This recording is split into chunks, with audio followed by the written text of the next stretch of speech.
Hello, everyone, and welcome back to a brand new explainer. I am so thrilled you're here today because, well, we're doing something a little bit different. We're stepping away from our usual data and research to unpack a piece of modern folklore that is honestly just completely wild. We are diving into a story that totally shatters the sunny, carefree illusion of one of the world's most famous vacation spots, Goa. Today, we're breaking down the deeply chilling accounts of the De Mello House. And look, this isn't just your standard ghost story, it's this fascinating look at how local history and psychological terror kind of intertwine to create these legends that survive for absolutely decades. Let's get right into it. Imagine being completely paralyzed by fear. Your feet are literally cemented to the ground in pitch-black darkness, and you can feel cold, dead hands violently dragging you down into an open grave. And when you finally force yourself to look down at this decaying monster that's pulling you under, the face looking back at you is your own. I mean, wow, that is the horrifying climax of the story we're unpacking today. But how on earth does a totally normal teenager end up fighting for his soul in the dirt of an abandoned property? Let's retrace his steps. To really wrap your head around the shock of this event, you have to think about the contrast here. I mean, you know Goa, right? Vibrant beaches, lively bonfires, friends laughing late into the night. It's the ultimate paradise of carefree party vibes. But then, there's the deadly reality of the De Mello House. It's dark, it's decaying, and it is steeped in a very violent history. In this explainer, we're going straight from the safety of that lively beach bonfire directly into the heart of those deadly ruins. Okay, so to understand the horror of what happened, we first really need to understand the history of this property. According to the source material, this house originally belonged to two brothers, and the relationship completely devolved into this deep, bitter hatred. It all started with a midnight argument that just spiraled completely out of control. In a blind fit of rage, one brother violently stabbed the other to death. Then, to hide the horrific crime, the surviving brother actually buried the bloody corpse right in the backyard, right beneath this large tree. Eventually, the surviving brother also died under mysterious, brutal circumstances, which, of course, many locals believe was at the hands of his murdered brother's vengeful spirit. So the crucial takeaway here is this final piece of the puzzle, the eternal curse. Local legend says their furious argument never actually ended, and their violently angry souls are permanently trapped inside the rotting walls of that house. And that brings us to our protagonist. Fast forward to just 3 years ago. A teenager named Samart was on a trip to Goa with his friends. They were doing exactly what you'd expect on a trip like that, sitting around a midnight bonfire on the beach, swapping scary stories. And as the night went on, his friends issued a terrifying dare. They challenged Samart to ride out to the most haunted place in Goa, the De Mello House, go inside entirely alone, and take a single photograph to prove he was actually there. Now keep in mind, he was 19, just 19 years old. And you know how it is at that age, right? The human brain completely prioritizes peer validation over actual risk assessment. So when he heard the story of the warring brothers, he didn't feel dread, he actually felt excitement. He completely laughed off the danger and accepted the challenge without a second thought, totally unaware of the horrifying trap that was waiting for him in the dark. So Samarth hops on his scooter and rides out alone, but as he gets closer to the coordinates of the house, the entire environment around him starts to violently shift.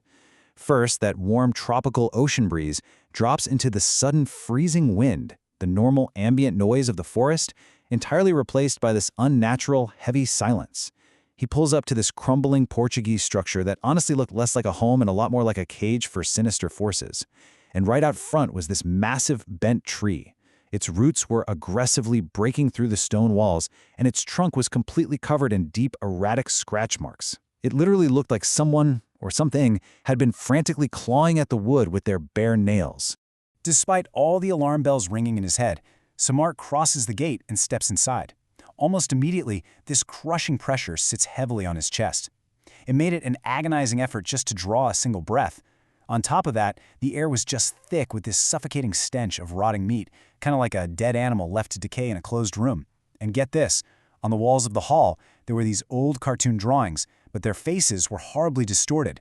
Instead of eyes, they just had these hollow black spots, and no matter where Samart stood, it felt like these eyeless drawings were staring directly at him. Fighting every single urge to turn around and run, Samarth remembers the dare. He just needs one photo, right? So he stands in this long, dark corridor, holds up his mobile phone, and flips on the selfie camera. He looks at the screen to snap the picture, and his heart just stops. Right there, clearly visible on the glowing screen of his phone, were two dark shadow figures standing immediately behind him. He whips around absolutely terrified, but the corridor behind him is completely empty. Then, suddenly, the dead silence of the house shatters. The hallway erupts with these horrifying auditory hallucinations, or, maybe terrifying realities. He hears deep, guttural growls. This is followed by agonizing, painful screams, and then the very distinct, furious voices of two men screaming at each other in a violent, bloody fight. The legend of the Waring brothers was literally playing out right in his ears. Pure panic completely takes over. Samar just wants to flip on his phone's flashlight and bolt, but his fully charged phone instantly and inexplicably dies. The screen just goes black, the battery drained entirely in a single millisecond. So now he's trapped in absolute pitch-black darkness with the sounds of a violent murder echoing all around him. He sprints blindly toward the exit, and he almost makes it, but just as he reaches that large mangled tree near the edge of the property, his legs completely freeze. And it wasn't just fear. He physically could not move. He tried with all his might to pull his feet forward, but it literally felt like the earth itself had opened up and this invisible icy grip had locked onto him, violently pulling him down into the dirt. He slowly looks down at his feet. Half buried in the soil is the rotting, decaying body of a man. And here is where the sheer psychological horror just totally takes over. Because as Samarth stared at the decomposing face of the corpse that was grabbing him, his brain refused to process it. Because the rotting face staring back at him was his own. And before he could even begin to process that impossible nightmare, the guttural growls return. He looks over his shoulder, and slowly emerging from the dark are two figures, the brothers. And their appearance was just this gruesome map of their violent history. Their necks were twisted at these impossible, unnatural angles. Their skulls were visibly smashed in. Deep, fresh knife wounds covered their bodies, bleeding profusely right into the dirt. And as they turned to look at Samarth, their eyes were glowing completely red, just burning with decades of trapped, unstoppable rage. The brothers stare him down, totally paralyzing him. Meanwhile, that corpse with his own face tightens its grip. With this sudden, terrifying force, the rotting arms yank Samarth downward. His entire body begins to sink into the dense, cold mud. He's screaming, thrashing wildly, using every ounce of his 19-year-old strength to break free. But it was no use. The dirt filled his lungs. He was actually suffocating. And as the earth swallowed him whole, his vision faded and complete darkness took over. When you actually look at the timeline of that night, the brutal reality becomes super clear. At midnight, the dare was accepted. But then, hours mysteriously just vanish. While Samarth was suffocating in his supernatural nightmare, his friends back at the beach were growing frantic. They finally organized a search party and rode out to the coordinates. When they got to the DeMello house, the sun was just beginning to rise. It was 5:30 in the morning. And there, lying just outside the crumbling walls, was Samarth. He wasn't buried, but his body was completely covered in thick, dark mud, and he was entirely unconscious. His friends dragged him away, and eventually he regained consciousness. He chugged water, he was trembling, and he recounted the entire horrific ordeal to them. Of course, they thought he was just hallucinating from fear and exhaustion. They didn't believe a word of it, easily dismissing the whole thing as a panic attack brought on by the dark. But Samarth knew what he experienced.